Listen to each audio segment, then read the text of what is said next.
Welcome to the podcast where we talk about guns, gunfighting, tactics, ballistics, the right way with God Almighty at the center, biblical Judeo-Christian values, and real-world first-hand experience. On that, military, law enforcement, private security, contracting. Germane to today's episode, I spent some time in the Middle East. I've done a couple of combat tours. Marine Corps infantry. I was also an urban warfare instructor for the Marine Corps. And so there's that for the background. Blessed be the Lord my rock, who trains my hands for war and fingers for battle. It seems like we yet again are embroiled in a war in the Middle East. Call it whatever you want. There's something like 12 countries involved. If you don't call it a war, I don't know what you'd call it. I guess technically Vietnam was a police action, but it's a war. So let's not get caught up in semantics here. Also, are we in World War III? It's a big question mark. You might think, no, that's ridiculous. Well, we think about the start of World War I as the assassination of the Archduke Franz Ferdinand, or for our entry, the sinking of the Lusitania. I doubt if you asked many people around the world in days after the assassination of the Archduke Franz Ferdinand, people would have said, oh yeah, we're in World War I. Right? But that is looked back on as the start of World War I. If 2 days after Hitler invaded Poland, you'd have asked people, are we in World War II? They'd have been like, no, let's not be hasty. But that's generally thought of as the start of World War II, right? The invasion of Poland by Hitler. Although you could argue very succinctly, I think, and obviously that the start of World War II was actually the start of World War I. It's kind of all one big conflict with a brief intermission. Anyway, this is way off topic. We may very well look back and know that we are already right now in the midst of World War III. There's something like 12 countries involved, a bunch of stuff going on. We've got a bunch of ground troops headed that way, Marines and Army. And I very much hope that's not the case. I've seen enough war for one lifetime. I very much hope that we just declare victory and whatever that means and just taking our ball and going home. But I don't know. I don't see the future. This is not a prophecy. But we may very well be in the midst of World War III right now. So I may do this as an addendum, an interlude to Guns of World War III, an episode I did a while ago on the small arms of the U.S. and Russia and China, right, the major players. But I didn't include Iran because Iran wasn't really in the picture a year or two ago, as we talked about major conflict. However, things change. That being said, let's get into the small arms of Iran. And I'll try and cite sources. Hopefully I don't forget. Do your own research. Just a side note, it's getting harder and harder to do research nowadays because everything is AI. And I don't like that. I think AI is a net negative for humanity. It's even hard to get away from nowadays. So anyway, let's start off with something that was shocking. The handguns, one of the main handguns that showed up in a couple of different sources is the SIG-226. The SIG-226 is arguably the best handgun, period, end of sentence. Like the best combat handgun ever. You could argue it's the Beretta M9, and I really like the Beretta M9. You could argue that it's the SIG-226, but it's arguable. It is actually a variant of that is my everyday carry gun. Sig Sauer ZevTech, single action only, is my go-to fighting handgun. That's what I put on my hip this morning. So the SIG-226 is a legendary gun if you're not familiar. Some people say it's way better than Beretta M9. I would say it's easier to modernize with optics, but it's a very, very good gun. It's arguably the best combat handgun ever. You could argue it's the Beretta M9. You could argue it's something else, but you could definitely argue that it's the SIG-226. It's a phenomenal handgun. So they are not messing around when it comes to handguns. Also, Beretta Model 92, also a very good one. So they're not slouching when it comes to the small arm handguns, right? They've got legit service pistols. Now, pistols don't play a large part in modern warfare. Generally, like, I carried a handgun in combat. It wasn't my primary, right? But I did carry one. I was an assaultman. I'm not going to get too far in that tangent. That's a MOS that doesn't even exist anymore. I guess it's not politically correct to assault stuff, but that's what I did. And I carried a handgun in combat. Anyway, they have the Beretta, also very good handgun. They also list the Sig Sauer P220, and that is also a very good handgun. It's what started the Sig P craze. Actually, no, it was the P210. Then they went to the P220, which is a single stack 45. Phenomenal handgun. Again, very good choice. And let's see here. What else do we have for handguns? Now, I also saw this, and this was just when I was just searching, not AI. It came up in a Facebook post, and it's like a diagram. So take this for what it's worth. But there are some other small arms listed here that one of them needs no introduction, right? The Glock 17, as you might imagine. Legit handgun. I would argue much inferior to the SIG or the Beretta, but hey, you do you. CZ75, that doesn't surprise me, right? You'll see a lot of mixing here going on between our weapons, like meaning Allied weapons, and Russian and Chinese weapons, because Iran kind of tangled with both. They were sided with both, right? We were buddy-buddy with Iran until the 70s. So, right, there's a lot of our old weapons in there. So we got the CZ75, and we've got the Glock. The CZ75 is not nearly as common here in the U.S., but around the world it's a very common and decent. I would say I don't like it as much as some other platforms, but it's a good one. CZ75's the basic model. It'll do the job. It's a good handgun. We've got the FN High Power. That's a good gun. It's a bit dated. I'm not surprised. We see those in the Middle East from time to time. They were a big Cold War staple. And then it also lists for Iran the Colt 1911A1. And I think that needs no introduction. A lot of people would argue, especially if people maybe older than me, and I love the 1911, but they might argue that a 1911A1 is the best combat handgun ever. So their pistols, again, they're not messing around with their equipment, with their handguns. They got some really good options there for handguns as far as their inventory goes. So that's pretty legit. And that's going to bring us to probably the most important for your infantrymen, which is going to be the rifle. Now, for the infantry, they had something very interesting here. They have their very own domestically produced main battle rifle, and it's not like an assault rifle like ours. It's a main battle rifle.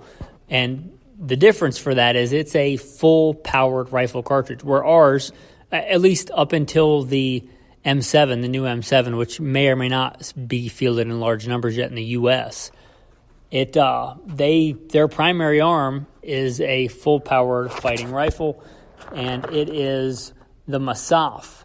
There's a couple of different designations, but it's their main one, the Masaf. Rifle designed to accommodate the powerful 7.62 by 51 cartridge and includes a compact design with a 20-inch barrel and retractable stock. It's basically an AR-10, right? I'm looking at it right now, a picture of it. It basically looks like a modern AR-10, a good platform. Looks simple, looks rugged, it looks fairly modern. It's got a flat top upper for optics. It's got iron sights. It's got a sling. It looks like it's probably not a Magpul, but it looks like a good modern double stack AR-10 type magazine. It looks legit. Obviously, I don't know a ton about it. I've never handled it. It I guess, was starting to be fielded or developed in 2021 and was supposed to replace their main firearm, main rifle, I believe, by 2025. Now, if it's anything like our military rifle transitions, it might take longer. So I don't know how many of these are in the field and how many of these are not. And that's for the mainline regular military. If we look at this historically, like with us in World War I, our main infantry rifle was the Springfield 1903. But I believe that actually more of our 30-06 copies of the Enfield rifle, the British rifle, actually more of those were fielded by U.S. troops than our actual service rifle, because we needed a lot of them in a hurry, and we could make a lot more of the Enfields. So even though that's their main issue for their main regular troops, I imagine they're going to be calling up a lot of reservists and conscripting a lot of people that are not normally in the military if we in fact do a ground invasion. So take that for what it's worth, make that a little side note. But this rifle, assuming it works, and Iran is not some backwater, right? Iran is not, it's not the Sudan, right? It's not the Belgian Congo. It's not the Democratic Republic of the Congo. It's a decently sized industrial nation. So they probably can make a pretty decent rifle. Again, I don't know. I've never handled one of these. But just looking at it, it looks like a legit rifle. It looks like a good rifle. It looks like a well-built AR-10. 20-inch barrel, so it's a full rifle, not even a carbine, I would say. Got a legit, flash hider. It's got kind of a fluted barrel. It looks decent. It looks like a good modern AR-10. I don't know whether it is direct impingement or whether it's a piston system, but the Masaf rifle, it looks decent. You might want to do an entire deep dive on that particular rifle if it interests you, and maybe dig up more than I know about it. And this was from Caliber is the source. So take that for what it's worth, right? Also, interesting, they list several, American military weapons on their list, on their roster. They list the M16A4 and they list the M4, right? They have that. And then they also, interestingly, have N.R.A, the N.R.A CQA, which is a Chinese copy of the military weapon. You might think, it's cheap Chinese garbage. Well, let me break this down with my interaction with Chinese stuff. If it's Chinese stuff that they make for America, it's probably garbage, right? If it's Chinese stuff that they make for their own military, not garbage, right? If you've ever, like a Chinese SKS, they're good guns. A Chinese AK-47, they're good guns. The cheap Chinese flashlight you bought on Temu, probably not good. But they're making that for you. They want your money. They don't really care. They're not making it for their citizens' lives. The stuff that they make for themselves and their military, at least small arms, in my experience, is pretty good. So just because it's a Chinese copy of an M16 doesn't really mean that it's a bad gun. I've never seen one. They may have some on the American market. You may be able to find one. If you do have experience with the N.R.A CQA, let me know. It looks like pretty much a one-for-one copy of an M4. So that's interesting, right? It would be kind of us fighting our own weapons, because they have at least listed, some sources say they have a stockpile of the M16s and M4s actually American, and then they also have the Chinese copy. So it would kind of be us going against our own weapon systems, which is kind of sad, but it is what it is. Another source here lists the Glock. It lists the SIG 226 again. Oh, and there's also, obviously, I shouldn't say obviously for some people, but there are a lot of AK variants. I'm not going to go through all the AK variants. I'm going to bust them down into two big categories, right? You got your AKs, your AKMs, and then you've got your more specialty ones. This one lists an AK-133. This is kind of interesting, which is IRGC service rifle, the AK-103 rifle, which, if you're familiar with that, that's kind of a higher-end version of the AK rifle. AK nerds will probably know about it. But it lists that on there as well. So you may look into that. It lists the Masaf 1, which is their, I think, domestically developed short-stroke piston AR-15. This would kind of be their equivalent of the HK-416. Of all the AR variants, the HK-416 is arguably the best. I say arguably. But the HK-416 is legit. It's a AR-15 short-stroke gas piston system. They list their own domestically produced 5.56x45 Masaf 1 short-stroke piston-driven variant of the AR-15 platform. Oh, and it even says here, I didn't read this before, but copy of the HK-416, right? So that is interesting. Very interesting. Again, it lists copies of the M4 carbine or actual M4 carbines. There's something there. And this is everything explained. So that was the source for that. Now, some other interesting things, submachine guns, it lists the MP5. I don't think the MP5 needs much explanation or expounding on. It is like the gold standard for submachine guns. So that is interesting there. It also lists the Uzi. Interesting because it's developed by Israel. They have some of those. It lists as inventory.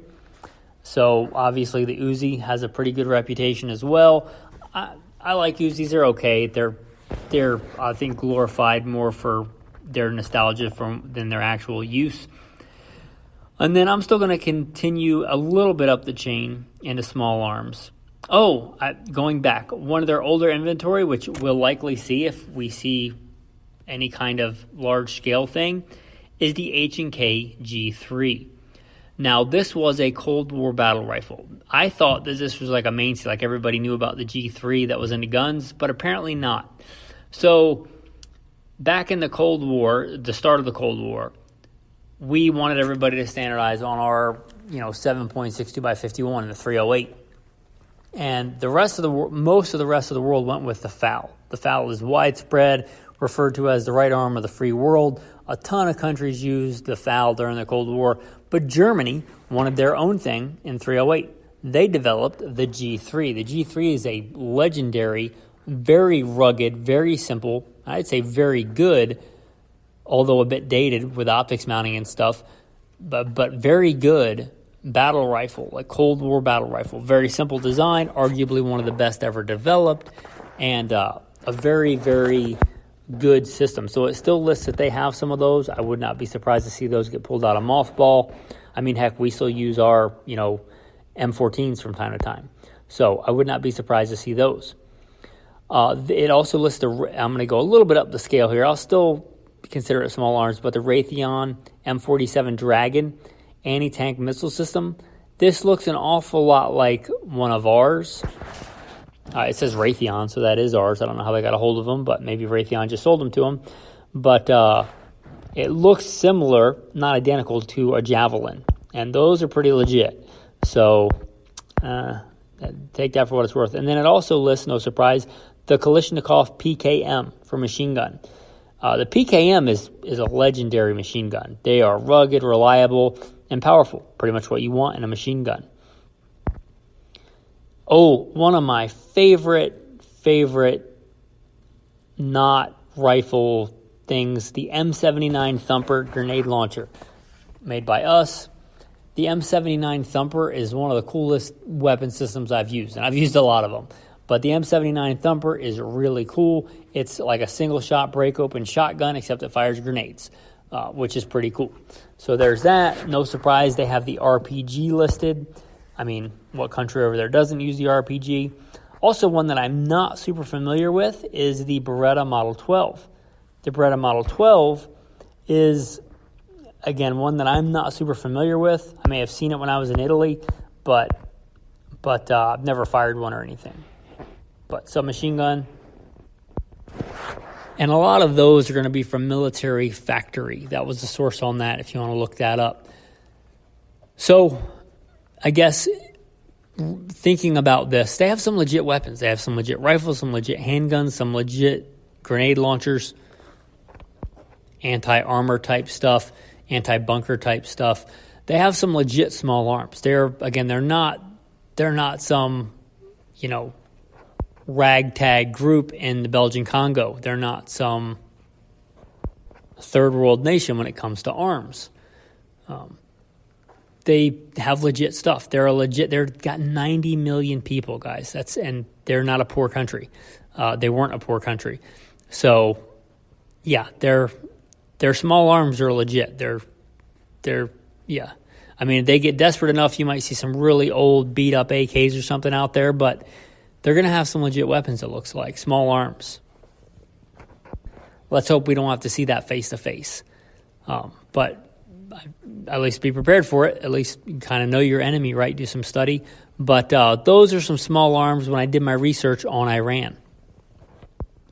Again, I may attach this to Guns of World War III or make it a standalone episode, in which case I'll cut the conclusion shorter than I normally do, so you don't get two in one episode. But Hey guys, I appreciate you. Thanks for all that you do, and have a blessed day. Hey listeners, this is a rerun, or as I like to call it, a TAC Reload preamble. You might be hearing more of these. And I'm just going to be real with you. I've been doing this podcast for a lot of years. I've been doing it full time for about 2. I was hoping to grow it into a full-time income. I said I'd give it a year, and I've given it 2. I've cashed out retirement accounts. I've cashed out Bitcoin. Lived off of savings while trying to grow the podcast. And it has grown, by God's grace, by leaps and bounds. But it has not yet become a full-time income. There's a time to spend and a time to save, Ecclesiastes says. So I will be taking on some private contracting work, have gun, will travel, which means, especially by God's grace, pretty soon I'll be entering in some pretty strenuous training as far as the schedule goes, so you're probably going to get some more reruns. If you don't go back and listen to old episodes, maybe they'll be new to you, but I just wanted to give you a heads up and be real with you as to what's going on. As Ecclesiastes says, there's a time to spend and a time to save. Hopefully we'll build back up some savings and still be able to get out a podcast pretty regularly. I've been doing about a podcast a day for a long time. A lot of podcasts only do a podcast a week. So hopefully you will bear with me. I will try and get the patrons more special insider-only content as they get already. I don't want to leave them out to dry. They're the ones that step up and support the podcast, and I really hope that they feel they're getting their money's worth. But if not, no hard feelings. I will try and keep up on the Patreon stuff. But you guys may see a little bit of a drop-off, at least periodically, depending on schedule, on new episodes. You'll still get new episodes, maybe just not one a day. So enjoy this Tactical Reload episode.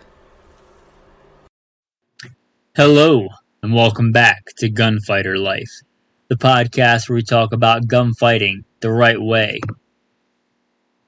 With God at the center, with Judeo-Christian values and real-world first-hand experience.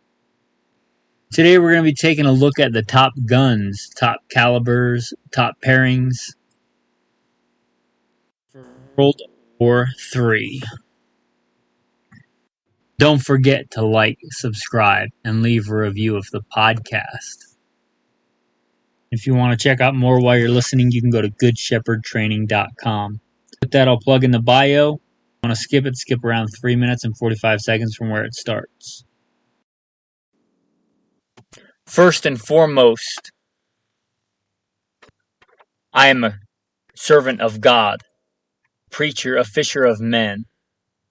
God is number one in my life, and everything that I do in this podcast is no different, and I don't apologize for that. A little bit about me in the background. I grew up, I guess what you would consider a heathen. Didn't grow up a Christian, but I grew up in the southeastern United States, what most would consider very poor. Hunting and fishing and shooting. Joined the Marine Corps at 17, did a couple of combat tours in Iraq. After my combat tours in Iraq, I was an urban warfare instructor for the United States Marine Corps under Mojave Viper. I also served in law enforcement for several years in L.A.P.D. I worked patrol assignments and more specialized assignments, where by God's grace He got me through some nasty places in this world of war zones and some of the nastiest streets in the country. Not because I am better, because God chose to have mercy on me and had a purpose for me, and I'm thankful for that. After my time in law enforcement, I was a private contractor for federal government, for a 3-letter government agency I won't specify, doing private contracting work. I'm very much involved in guns and gunfighting. I also served in the U.S. Army, both full-time and part-time National Guard. I should say my primary MOS is in both branches of the military or infantry, as of one sort or another. Specialized infantry in the Marine Corps and an MOS that no longer exists. I started competition shooting even before I joined the Marine Corps at 17. I won my first gold medal even before I joined the Marine Corps at 17. I've been blessed by God with the talents He's given me to win more shooting competitions than I can remember. I've won most of my competitions in rifle and pistol, but I've also competed in archery and shotgun and even muzzleloader, knife throwing, hatchet throwing. I've competed in all that. I've also been a professional big game hunter and guide. Like I said, I grew up hunting and fishing and shooting. I've done it to put meat on the table because I like to put food on the table with the talents God's given me. I don't apologize for that. I've done it as a professional hunter and guide. I've slain all manner of beast and guided for all manner of beast. Bear and wolf and elk and deer, mule deer, whitetail deer. I've slain ram and fallow deer and countless animals. And I don't apologize for that either. F.B.I. certified, firearms instructor, N.R.A, and a bunch of other three-letter government agency certifications. Blessed be the Lord my rock, who trains my hands for war and my fingers for battle. Psalm 144. I've been blessed to be the commander of a tactical team, an S.R.T special response team in a large metropolitan area, where our primary job was to stop active shooters. But again, first and foremost, I'm a servant of God, called by God to share the good news, preacher, a fisher of men. With that, we will roll into the day's topic. So, the top guns, top calibers, top picks for WW3. You heard my bio. I've been to war a few times. I should caveat this with, I'm talking about like an invasion of American soil, all out World War III. Because if you're conscripted in the Army, if you're drafted, if you're whatever, you're going to get whatever you get issued. So if there would kind of be a moot point, you'd get an M4 / probably still Beretta 92. But say we got invaded here this time in this war. What would be the top picks? I did a little bit of research for this episode in that I watched Red Dawn. So pretty sure this is going to be legit. I'll also caveat this with saying that no matter what I say, a lot of you will probably disagree because you'll have your own personal favorites, and that's fine. That's very prevalent in the firearms community. I expect you to be, especially if you listen to the other episodes, a strong, dominant alpha male that thinks for yourself. So I don't expect you to agree with me on everything. You have your own picks, your own choices. That's fine. Again, I'd say that mine are based on my training and experience in real world firsthand experience. Yours may differ, and that's okay. With that being said, let us get into the guns of WW3. If Cubans start dropping out of the sky, Patrick Swayze's running around, and you have to start peeing in radiators, what kind of guns are we talking?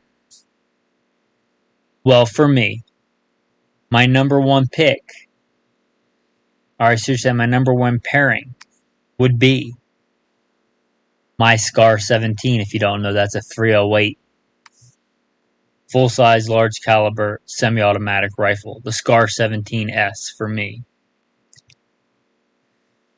The .308, I think, in this type of environment has a lot of advantages. I got nothing against ARs. Well, I do have a few things against ARs. They've let me down a few times in war as a private contractor, as whatever. But the S.R.T, I think, has the edge here. If you're talking about, a situation where you might be taking on anti-personnel and anti-vehicle, taking out light vehicles, taking out equipment, the .308 is better at that, I would argue, than the .223. Also, if you heard my bio, know that I'm a big hunter, and I like to hunt with the .308. The .308 is a fine hunting round. And if this does happen, especially where I live on the border of a 1.8 million acre national forest, hunting is a thing for me. I think that's overblown. A lot of people think, they're preppers and they're just going to hit the woods and hunt and scavenge and survive that way. And I think for a lot of people, especially east of the Mississippi, with the population density, that might not be viable, especially if they're not good hunters to start with. But I think if you're somewhere out west like I am with very, very low population density, I think it's a little bit more viable. I still have food stored, that being said. But that 308 SCAR 17, and I have mine, and this isn't pie in the sky, like this is my rifle. It's one of my go-to rifles. It sits next to my desk when I'm at work. I used it in the private sector as a professional gunfighter. Mine's mounted with a Trijicon 1-4. This is not a sniper rifle, but it's a decent long-range rifle. It's a good clear 4-power scope, and I dial it down to 1 power for urban environments, for close quarters stuff. And is it heavier than an AR? I'd say maybe. I mean, it's 7.7 pounds. You can get a lot of ARs lighter than that, but a lot of ARs and M4s are heavier than that. I keep mine pretty minimal. A 1-4 on it, and I have a white light handy that mounts on it. And that's it. 20-round box magazines. Can I carry as much ammo? No, but I think I could carry plenty for this scenario. My go-to load for that is the Federal 150 grain Power Shot, the same one I use in my hunting rifle. That'd be my number one pick, and I would pair it with a Ruger Mark IV. That's a 22 caliber handgun. You may think that's a little odd, but I think it's a fine pairing because things have gone drastically wrong if I have a SCAR 17 and I've gone to my sidearm. Also, I train quite a bit with that handgun. It's super accurate. It's mounted with an optic with a backup iron sight, so if something happens to the optic, I can take it off. It is very accurate. And I do quite a bit of handgun hunting, and I have done quite a bit of handgun hunting. And I already have a rifle for big game, and I think that'd be a fine pairing for smaller game, for grouse, for dove, and for things like that. Also, I've professionally trapped. Like, I know how to do that. And I'm trapping, I don't want to dispatch that animal with a 308. That 22 will come in handy. And my particular one happens to be the Ruger Mark IV 2245 Tactical. It's a great gun, a little heavy. If I was building one specifically for this, I'd probably go with the 2245 Light, because it's obviously, as the name implies, lighter. But I'm talking about stuff that I have this stuff, is what I would go with. If I was, going just for this scenario, I'd probably get the lighter one and pack a little bit more ammo. And or probably water. But you got the 308 semi-automatic rifle for combat and the big game hunting, and you have the 22 for dispatching trapped animals and hunting small game. Alright, with that, my next pick, probably going to upset some people, but that's okay. I often say this is my go-to weapon if I could only have one gun for blank, for I don't know what's going to happen. And that's a 12-gauge shotgun. And for me, it's a Benelli M2. Now, why? Because even with my background, I can count the number of gunfights I've been in on both hands and have fingers left over. But I can't recall the number of times I've eaten food. And if you want a tool to put meat on the table for survival, I don't think anything is as good as a shotgun. You can make an argument for the 22. But I still think the shotgun's better, especially if I'm running around and I'm shooting game that's on the move or shooting game as opportunity. I can hunt anything from a mourning dove to an elk, to protection against a grizzly bear, to taking out an engine block.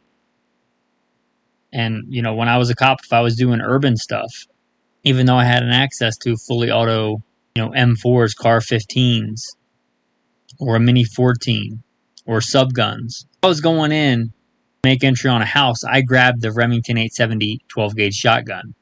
Why? Because it's the best tool for the job.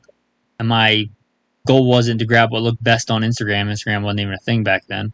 It was to make it out of that house alive or get through the other side of that house alive. For that, the shotgun is best, in my opinion. Nothing rivals the shotgun with double-up buck, or my personal favorite, number 4 buck. For up close, devastating power. Now, yeah, I do give up a lot in range on that. And my Benellis have been ridiculously accurate with slugs, but I have no problem engaging, let's call them full-size targets, to 100 and 125 yards. My shotgun set up with rifle sights. I know I'm giving up some range. But if we're talking about this scenario, likely you're using guerrilla tactics. Evasion is a big thing. And again, I think eating, unless I'm being supplied with food by somebody else, in which case, this may not be the best choice. If I have to put food on the table, I don't think anything rivals the flexibility of the shotgun for doing that, and it's a fine close-in weapon. You do give up a little bit of range, and you give up capacity, so if I was pairing this one, and this is a tough pick because I love my STI 2011s. They're kind of prom queens. They require a little bit more maintenance, so I'd probably go with my Wilson Combat Beretta 92. It gives me plenty of capacity.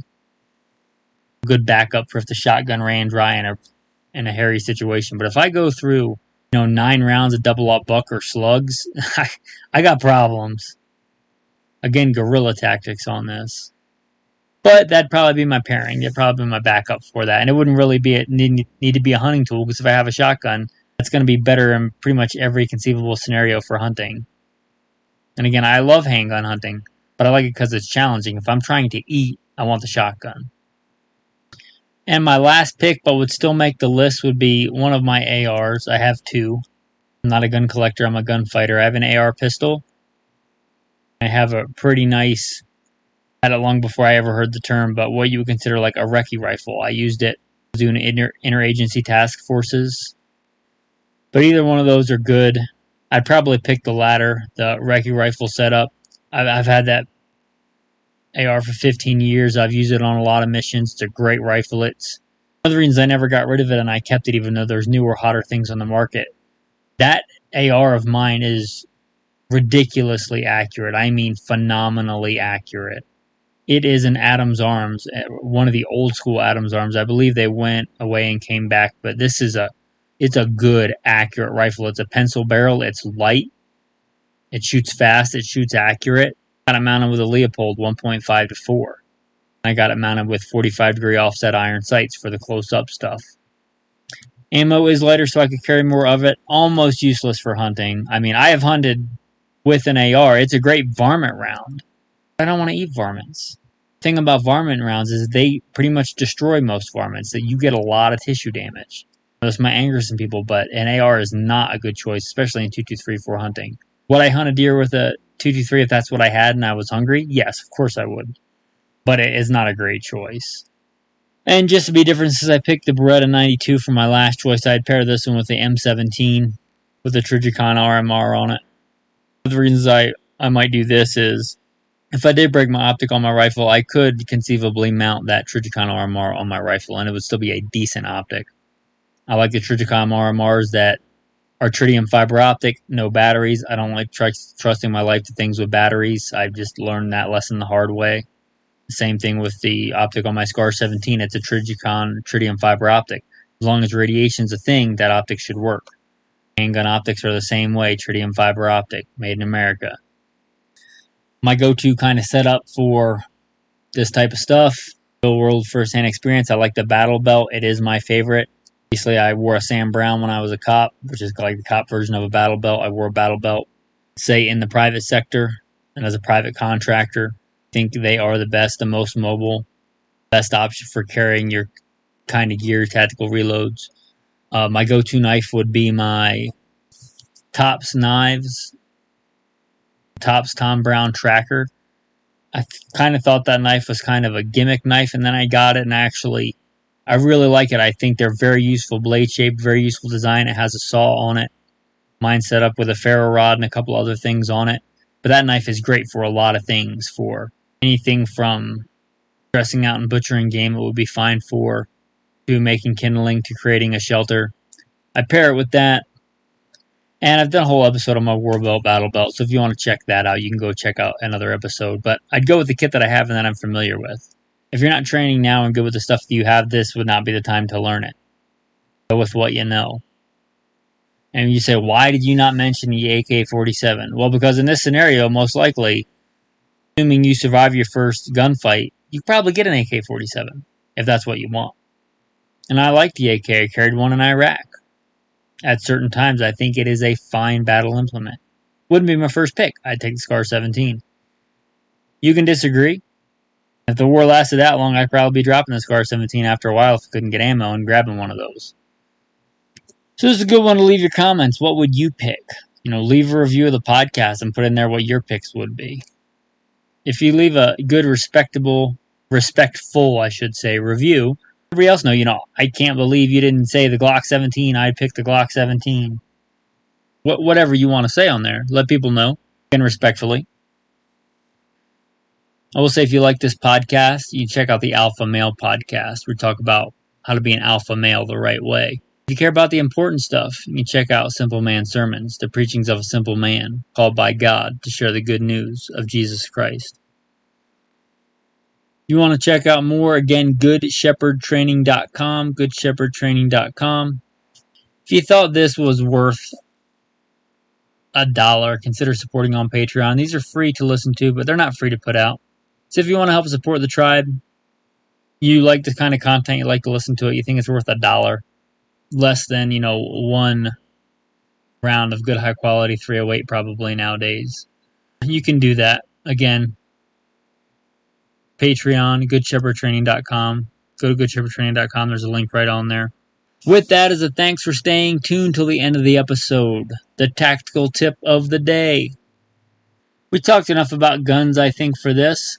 Tactical tip of the day. What one of the number one killers is that I've heard in warfare, one of the biggest causes of casualties, be dirty water and infections. Things like dysentery. Natural disasters, dirty water is a lot of times an issue. Getting an infection, definitely an issue. One thing that can help with both of those, iodine. Iodine's not super expensive. You can get it in the little tablets. If you're talking about what we're talking about today, running around the mountains, fighting foreign invaders, buy the liquid iodine and keep it in your house. It's good to purify water of not everything, but a lot of things, if you know how to use it. What those little water purification tablets are, also make it a little bit thicker. It is used in hospitals. It's used to clean wounds and things like that to fight infection. So iodine is cheap. It's readily available. It's good for dirty water. It's good for cleaning out infectious wounds or preventing infections in wounds. You'd have the coolest weapons in the world, but you're not going to be too cool if you're dying from dysentery. So there you go. Get you some iodine. Which brings us to the tactical verse of the day. And I can't decide between two, so you're going to get both. Deuteronomy chapter 20. When you go out to battle against your enemies and see horses and chariots and people more numerous than you, do not be afraid of them, for the Lord your God is with you, brought you out of the land of Egypt. So it shall be when you are on the verge of battle, that the priest shall approach and speak to the people, and he shall say to them, Hear, O Israel, today you are on the verge of battle with your enemies. Do not let your heart faint, do not be afraid, and do not tremble or be terrified because of them. For the Lord your God is he who goes with you to fight for you against your enemies, to save you. How could we not think of Joshua chapter 1? No man shall be able to stand before you all the days of your life. As I was with Moses, so I will be with you. I will not leave you nor forsake you. Be strong and of good courage, for to this people you shall divide an inheritance in the land which I swore to your fathers to give them. Only be strong and very courageous, that you may observe to do according to all the law which Moses my servant commanded you. Do not turn from it to the right hand or to the left, that you may prosper wherever you go. This book of the law shall not depart from your mouth, but you shall meditate in it day and night, that you may observe to do according to all that is written in it. For then you will make your way prosperous, and then you will have good success. Have I not commanded you? Be strong and of good courage. Do not be afraid or be dismayed, for the Lord your God is with you wherever you go. And don't forget about Exodus 15. The Lord is a man of war. With that, thanks for listening, and have a blessed day.